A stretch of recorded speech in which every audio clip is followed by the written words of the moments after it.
L'OIT a célébré la Journée internationale de la presse ce mercredi 3 mai 2023 en Guinée. Cette journée a été célébrée à la Haute Autorité de la Communication, HAC en abrégé, sous le thème « Façonner un avenir des droits de la liberté d'expression, clé de voûte des droits de l'homme ». La cérémonie a connu la présence du Premier ministre, la ministre de l'Information et de la Communication ainsi que la presse guinéenne. Fodé Bakary dans Soko, Mohamed Lamine Fox, compte rendu. C'est sous le thème « Façonner un avenir des droits, la liberté d'expression, clé de voûte des droits de l'homme » que la Guinée, à l'instar des autres pays, a célébré ce mercredi la Journée mondiale de la liberté de la presse.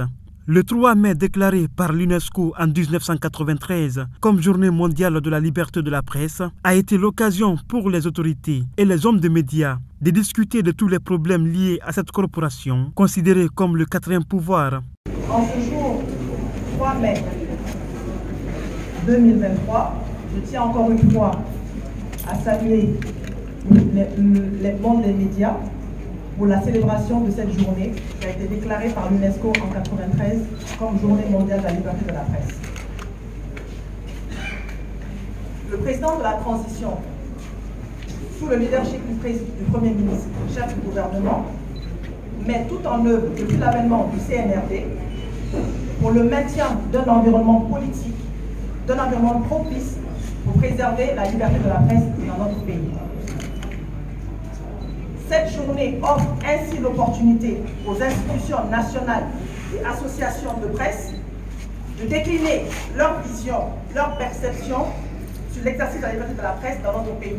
Le Premier ministre, dans son intervention, a invité les journalistes guinéens au respect de l'éthique et de la déontologie du métier du journaliste, sous l'œil vigilant des associations de presse. Quand vous observez un journaliste qui utilise sa plume, qui utilise son micro pour dénigrer, pour dépeindre un chef de l'État, je pense que cela est inacceptable.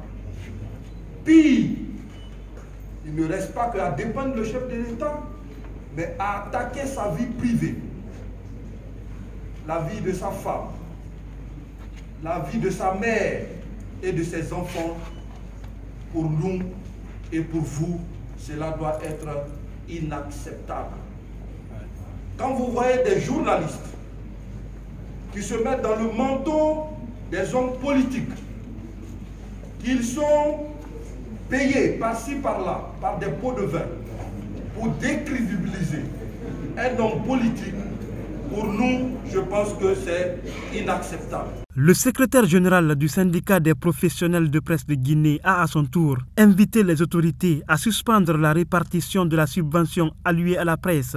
Selon lui, c'est les patrons de presse qui en bénéficient. Nous tenons vraiment à cette dernière recommandation, qui est transversale par le fait qu'elle est adressée à la fois au gouvernement, à la HAC, aux représentations diplomatiques établies en Guinée, mais aussi les institutions internationales. Les pauvres et très vulnérables employés des médias guinéens vous prient humblement de suspendre, j'allais dire, la subvention allouée à la presse et toute autre aide jusqu'après la signature de la convention collective entre les organisations patronales et le syndicat des producteurs de la presse. Célébrée chaque année à travers le monde, la journée du 3 mai est une occasion pour les hommes de médias de rappeler au gouvernement leur engagement en faveur de la liberté de la presse, mais aussi pour dénoncer et proposer des pistes de solutions pour une sortie de crise dans le monde de la presse.